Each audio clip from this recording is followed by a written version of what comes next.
একদল সার্কাস শিল্পী যারা এসেছিল স্বপ্ন নিয়ে, কিন্তু লুবি ব্যবসায়ীর ফাঁদে পড়ে জাহাজডুবিতে আটকে গেল এক ভয়ঙ্কর জঙ্গলে।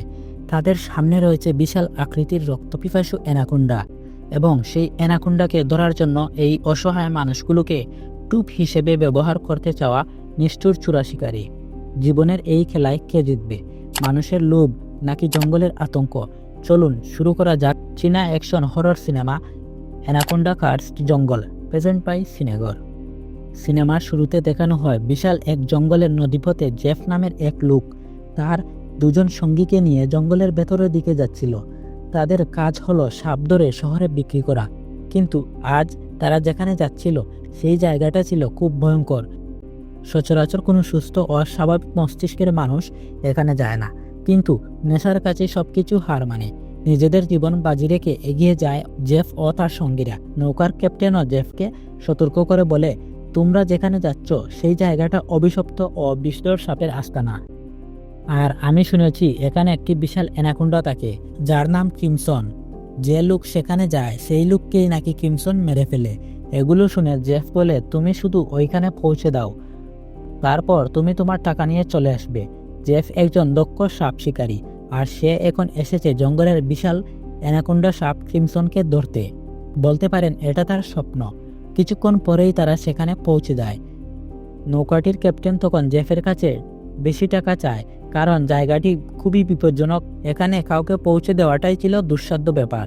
জেফ পকেট থেকে ক্যাপ্টেনের চাহিদা অনুযায়ী টাকা বের করে।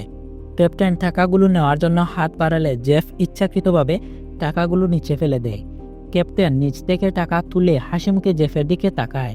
জেফ তখনই ছুরি দিয়ে ক্যাপ্টেনের গলা কেটে নির্মমভাবে হত্যা করে ফেলে। এরপর ক্যাপ্টেনের মাথা আলাদা করে নদীতে ফেলে দেয় জেফ। তার সঙ্গীরা সবকিছু দেখছিল। জেফের এমন কাজ তাদের মনে ভয় ঢুকিয়ে দেয়। এরপর জেফ তাদেরকে বলে, তোমরা যদি আমার সঙ্গে এমন করো তাহলে তোমাদের পরিণতিও এমন হবে। তারপর তারা গভীর জঙ্গলে পায়ে হেঁটে যায়। খানিকটা এগিয়ে সাপের বিশাল ছাড়া দেখতে পায়। এটা দেখে জেফ বলে, তাহলে ক্রিমসন অ্যানাকোন্ডার গল্প সত্যিই ছিল। মানে সে এতদিন ক্রিমসনের কথা শুনে আসছিল, কখনো দেখেনি, কিন্তু এই বিশাল ছাড়া দেখে সে পুরোপুরি নিশ্চিত হলো যে এটা কোনো রূপকথার গল্প নয়। জেফের সঙ্গীরা অনেক সাপ পেয়ে খুশি মনে ব্যাগে ঢুকিয়ে নেয়, কিন্তু জেফ এইসব ছোট সাপের দিকে নজর দেয় না, কারণ তার একমাত্র টার্গেট জঙ্গলের সবথেকে বড় সাপ ক্রিমসন অ্যানাকোন্ডার দিকে। সঙ্গীদের একজন ব্যাগভর্তি সাপ নিয়ে নৌকার দিকে আসে। তখন সে দেখতে পায় জেফ যে লোককে গলা কেটে মেরেছিল সেই লোকের মাথাবিহীন দেহ পানির মধ্যে দাঁড়িয়ে আছে। সে নিজের চোখকে বিশ্বাস করতে পারছিল না। হঠাৎ সেই দেহ পানির নিচে চলে গেল এবং কিছু একটা পানির নিচ দিয়ে দ্রুত এগিয়ে আসলো। লোকটি ভয় পেয়ে এখান থেকে পালিয়ে যাচ্ছিল, কিন্তু দ্রুতগতির ক্রিমসন অ্যানাকোন্ডা লোকটিকে আষ্টে পৃষ্ঠে ধরে গিলে ফেলে। এদিকে জেফের আরেক সঙ্গী ব্যাগভর্তি সাপ নিয়ে নৌকার দিকে যাওয়ার সময় কিছু একটা দেখে থমকে যায়। আসলে সে অ্যানাকোন্ডাকে যেতে দেখছে। গাছে ওঠে ক্রিমসন সেই লোককে মুখের ভিতর থেকে বের করে ফেলে দিয়ে এই লোককে ধরে পেঁচিয়ে ফেলে। এই দৃশ্যটা জেফ খুব ভালোভাবেই দেখলো, কিন্তু সে সাহায্যের পরিবর্তে এগিয়ে না এসে বরং খুশি হলো, কারণ সে ভালোভাবেই জানতো ক্রিমসনকে ধরা সম্ভব নয়। তাই সে চাইতো ক্রিমসন তার শিকারে ব্যস্ত থাকাকালীন সময়ে সুযোগ বুঝে অজ্ঞান করে ফেলবে। জেফ শটগান বের করে সাপের দিকে তাক করে। তখন হঠাৎ করে জঙ্গলের সব প্রাণী চিৎকার করে, আর অ্যানাকোন্ডাও সেই লোককে ছেড়ে পালিয়ে যায়। কিন্তু কেন এমনটা হলো? তবে কি এমন কিছু ছিল যার জন্য সব পশু পাখি ভয় পেয়ে গেল? সিন পরিবর্তন হয়। একটি সার্কাস শো দেখানো হয় যা শীঘ্রই বন্ধ হতে চলেছে, কারণ মানুষেরা এই শো এখন আর দেখে না। সার্কাসের মালিকের কাছে বিলি ইয়াং নামে এক যুবক আসে এবং সুটকেস ভর্তি টাকা দিয়ে সার্কাসের সব লোক কিনে নেয়, কারণ সে থাইল্যান্ডে গিয়ে নতুন সার্কাস শো খোলার পরিকল্পনা করেছিল। বিলি ইয়াংয়ের কাছে তারা এত টাকা দেখে অবাক হয়ে যায়, কারণ একসময় সে পেটের দায়ে তাদের সাথে কাজ করত। তারা বুঝে উঠতে পারল না যে বিলি কি এমন কাজ করলো যে খুব তাড়াতাড়ি এত টাকার মালিক হয়ে গেল।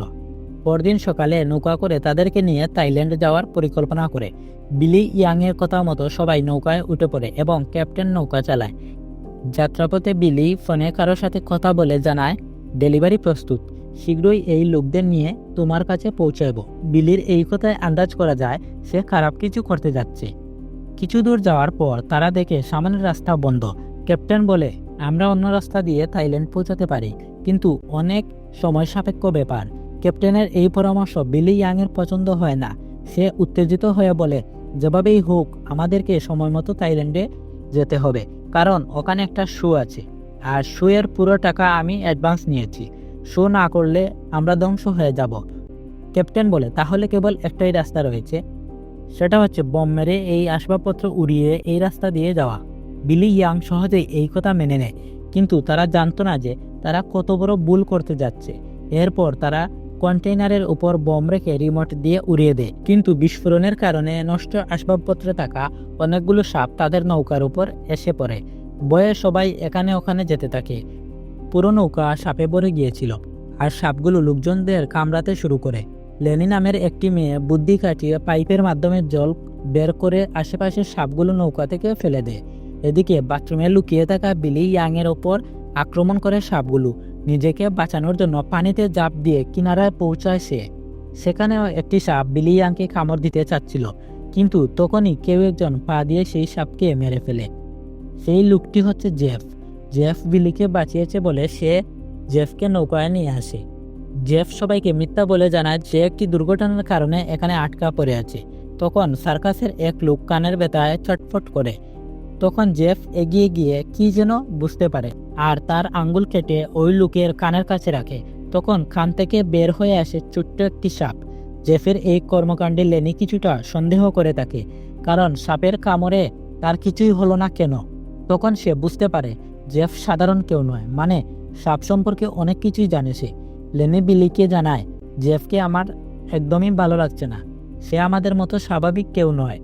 বিলি বলে, আমাদের তাকে ধন্যবাদ দেওয়া উচিত, কারণ সে আমাদের একজনের প্রাণ বাঁচিয়েছে। বিলি এভাবেই লেনির কথা উড়িয়ে দেয়। অন্যদিকে জেফ ক্যাপ্টেনকে একটি ম্যাপ দেখিয়ে বলে যে, আমি তোমাকে অনেক টাকা দেব, তুমি আমাকে ওখানে নিয়ে চলো। ক্যাপ্টেন খুব ভালো করেই জানতো জায়গাটা খুব বিপজ্জনক, তাই সে জেফের দিকে বন্দুক তাক করে কঠোর কথা বলে মানা করে দেয়।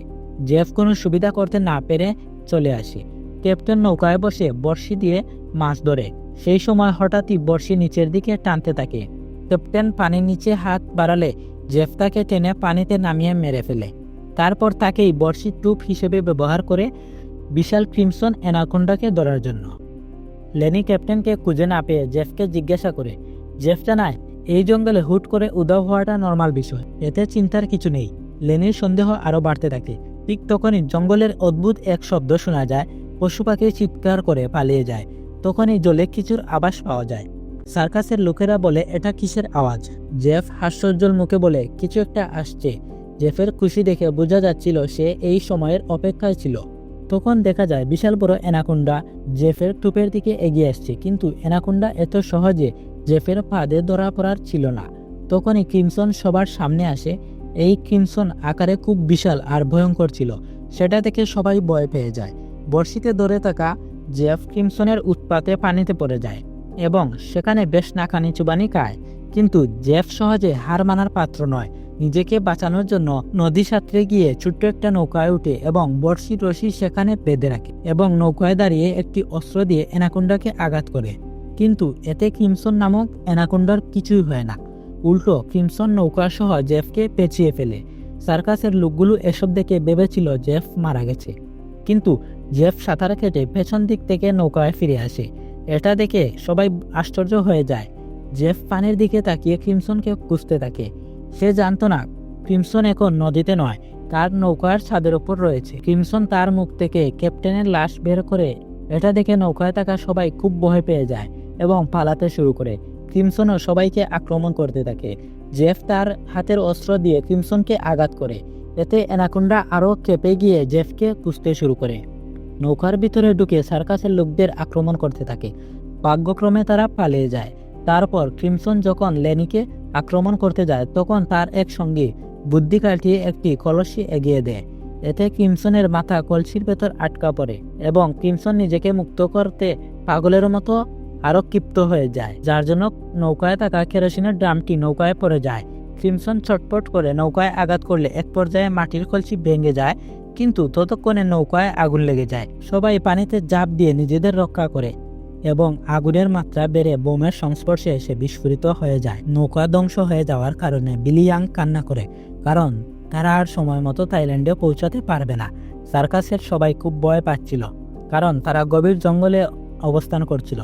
ফিরে যাওয়ার মতো কোনো নৌকা ছিল না। লেনি বুঝতে পারে সবকিছুর জন্য জেফ দায়ী। জেফ তার পরিকল্পনা শেয়ার করে। টাকার পরিমাণ শুনে বিলি ইয়াং খুব সহজেই থাইল্যান্ডে যাওয়ার পরিকল্পনা বাদ দিয়ে জেফের অনুসারী হয়ে যায়। তাছাড়া জেফ আশ্বাস দেয় সে তাদেরকে 2-1 দিনের মধ্যেই থাইল্যান্ড পৌঁছে দিবে, কিন্তু লেনি তাকে বিশ্বাস করে না। তাই সে জেফের সাথে যেতে অস্বীকৃতি জানায়। তখনই সার্কাস দলের এক মেয়ের শরীর ব্যথা শুরু হয়। দেখা যায় তার গায়ে কিছু একটা কামড় দিয়েছে। জেফ বলে এটি বিষাক্ত মাকড়সার কামড়। তোমরা যদি আমাকে নৌকায় যেতে সাহায্য করো তাহলে আমি তার মরণঘাতী কামড়ের প্রতিষেধক দেব। অনিচ্ছা থাকা সত্ত্বেও যেতে রাজি হয় লেনি। যাত্রাপথে সবার খিদে পায়। জেফ সাপ ধরে তার বিষগুলো বের করে রান্না করে খায়। এভাবেই তাদের দিন যায়। এরপর একটি গুহায় তারা আশ্রয় নেয়। বিলি বলে, তুমি এই অ্যানাকোন্ডাকে ধরতে চাও? জেফ বলে, হ্যাঁ, আমি এটাকে ধরতে চাই, যে কিনা অনেক শিকার করেছে, এমনকি তার সমপর্যায়ের অ্যানাকোন্ডাকেও সে মেরে ফেলেছে। আমি যদি এটাকে ধরতে পারি তাহলে রাতারাতি বিলিয়নার হয়ে যাব। টাকার পরিমাণ শুনে বিলি ইয়াং আত্মহারা হয়ে যায় আর বলে, আমি তোমার সাথে আছি। অবশেষে তারা জেফের নৌকায় পৌঁছায় আর জেফ তার কথা মতো মেয়েটিকে প্রতিষেধক দেয়। জেফ বলে, এখান থেকে থাইল্যান্ডের জমিটি খুব কাছেই, কিন্তু জেফ কাউকে যেতে দেয় না। আসলে সে তাদেরকে এখানে এনেছিল কারণ সে যেন তাদেরকে ব্যবহার করতে পারে। জেফ বলে, আমি আমার কথা রেখেছি, এবার তোমরা আমাকে সহায়তা করো। ছোট ছেলেটি বলে, তোমাকে সহায়তা করার ব্যাপারটা যদি অ্যানাকোন্ডার সাথে সম্পর্কিত থাকে তাহলে আমরা কোনো সাহায্য করতে পারবো না। এই কথা শুনে জেফ বন্দুক বের করে আর বিলি ইয়াংও চাকু বের করে বলে, তার কথা না শুনলে তোমাদের এখানেই মেরে ফেলবো। এক প্রকার জোর করে তাদেরকে বেঁধে ফেলে, যেন সাপ তাদেরকে দেখে এখানে আসে। তখন এক লোক বিলিকে বলে, আমরা মারা গেলে তোমার সার্কাসে শু করবে কে?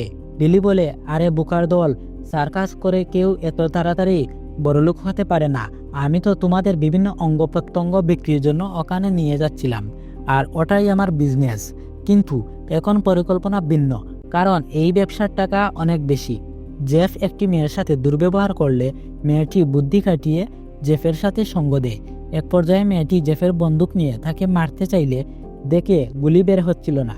আসলে বন্দুকটি লক করা ছিল। তখন জেফ মেয়েটিকে মারতে থাকে। এদিকে লেনিও নিজের বাঁধন খুলে জেফকে আঘাত করে। অপরদিকে এই দুজন লোককে দেখে এগিয়ে আসে অ্যানাকোন্ডা, আর বিলি ইয়াং আনন্দের সহিত এই দৃশ্য দেখছিল। কখন অ্যানাকোন্ডা তাদের খাবে আর সে দড়ি টেনে তাকে ধরে ফেলবে, কিন্তু সে জানতো না তার মাথার উপরে একটি অ্যানাকোন্ডা তার দিকে তাকিয়ে আছে। বিলি ইয়াং এর চোখ অ্যানাকোন্ডার দিকে পড়তেই অ্যানাকোন্ডা তাকে পেঁচিয়ে ফেলে। এতে রশিতে টান পড়ে এই দুইজন লোক বেঁচে যায়। এদিকে জেফের সাথে লড়াইয়ে ব্যস্ত লেনি ও তার বান্ধবী। হঠাৎ গুলির আওয়াজ হয়, কিন্তু কার গায়ে লাগলো সেটা বোঝা যায় না। লেনি বড় কাঠ নিয়ে জেফকে আঘাত করে অজ্ঞান করে ফেলে, আর তারা তাদের দুই সঙ্গীর দিকে দ্রুত যেতে থাকে। কিন্তু গুলি লাগার কারণে মেয়েটি এগোতে পারছিল না। লেনি তাদেরকে জাল থেকে মুক্ত করে, কিন্তু দুর্ভাগ্যবশত জেফের জ্ঞান ফেরে এবং সে তাদের দিকে যায়। তখনই জেফকে বড় অ্যানাকোন্ডা ধরে নিয়ে যায়, আর তারা দ্রুত এখান থেকে বের হতে চায়, কিন্তু তারা আহত থাকার কারণে দ্রুত এগোতে পারছিল না। কিছুক্ষণ পর মেয়েটির মৃত্যু হয়। এখন বেঁচে থাকা 3 জন লোক জেফের নৌকা দিয়ে বেরিয়ে যেতে চাচ্ছিল। তখন জিউয়ের গায়ে কিছু একটা লাগে। পিঠে হাত দিয়ে দেখে অজ্ঞান করার ইঞ্জেকশন, আর এটা করেছে জেফ, অর্থাৎ সে অ্যানাকোন্ডার হাত থেকেও বেঁচে ফিরেছে। জেফ তাদের 3 জনকে আবারও অ্যানাকোন্ডার টুপ হিসেবে ব্যবহার করে। তাদের চারপাশে অনেক রক্ত দিয়ে রাখে এবং লোহার তার দিয়ে বেঁধে রাখে, আর সে দূরে গিয়ে রশ্মি ধরে অপেক্ষা করতে থাকে। এরপর বেশ কিছু অ্যানাকোন্ডা তাদেরকে খেতে আসে। ঠিক তখনই জঙ্গলের সব পশু পাখি চিৎকার করে, আর এই চিৎকার শুনে প্রায় সব অ্যানাকোন্ডা এখান থেকে চলে যায়। কিন্তু একটি অ্যানাকোন্ডা তাদেরকে খেতে চায়। তখন বিশাল অ্যানাকোন্ডা আসে, যার নাম ক্রিমসন। সে ওই অ্যানাকোন্ডাকে এক নিমিষে মেরে ফেলে এবং তাদের 3 জনকে মারতে যায়। আর সুযোগ বুঝে জেফ রশি টান দেয় এবং জালে আটকা পড়ে ক্রিমসন। সে নিজেকে ছাড়ানোর জন্য নড়াছড়া করে। এক পর্যায়ে জাল ছিঁড়ে বেরিয়ে আসে ক্রিমসন। জেফ রশি দিয়ে নিজের পূর্ণ শক্তি দিয়ে টানতে থাকে, কিন্তু জেফের শক্তি ক্রিমসনের তুলনায় খুবই নগণ্য। ক্রিমসনের জটকায় 2টি গাছের মাঝখানে ফেসে যায় জেফ। এদিকে নিজেদের ছাড়াতে ব্যস্ত লেনিরা, আর ক্রিমসন জেফকে পেঁচিয়ে পুরোটা গিলে নেয়। এদিকে বাঁধন খুলে পালাতে ব্যস্ত লেনি ও তার সঙ্গীরা, আর ক্রিমসনও তাদের দিকে আসে। তারা একটি গাছের পাশে লুকিয়ে থাকে আর তারা বুঝতে পারে এখান থেকে জীবন্ত বাড়ি ফিরতে পারবে না। আর ক্রিমসনও তাদের থেকে এগিয়ে আসে বিশাল বড় হা করে। আক্রমণ করার সময় একটি শক্তিশালী ধারালো তারে ক্রিমসনের মুখ দুই টুকরো হয়ে যায় আর প্রাণে বেঁচে যায় এই তিনজন লোক। অবাক হয়ে ক্রিমসনের দিকে তাকিয়ে থাকে এবং পরবর্তীতে জঙ্গল থেকে বেরিয়ে যায় তারা। ভিডিওটি যদি ভালো লেগে থাকে তাহলে চ্যানেলটি সাবস্ক্রাইব করতে ভুলবেন না। ধন্যবাদ।